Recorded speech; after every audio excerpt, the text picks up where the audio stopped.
ആമേൻ ആമേൻ.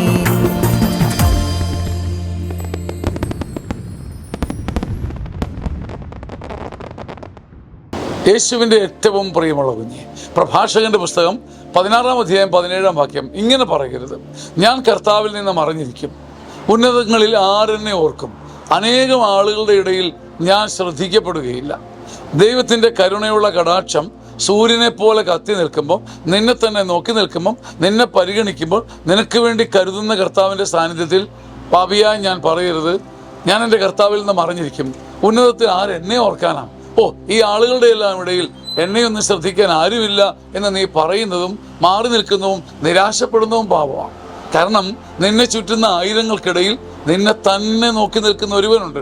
അതാണ് ദൈവസാന്നിധ്യം. നമ്മൾ വീടുകളിലെ പഴയ ചിത്രങ്ങൾ കണ്ടിട്ടില്ലേ? തിരുഹൃദയത്തിൻ്റെ രൂപത്തിൽ തെക്ക് നിന്നാലും വടക്ക് നിന്നാലും മാറി നിന്നാലും കുനിഞ്ഞിരുന്നാലും ഇരുന്നാലും കിടന്നാലും കർത്താവിൻ്റെ മിഴികൾ നമ്മെ നോക്കുന്നത് പോലെ കാണപ്പെടും. അത് ചിത്രത്തിൻ്റെ സവിശേഷതയാണ്.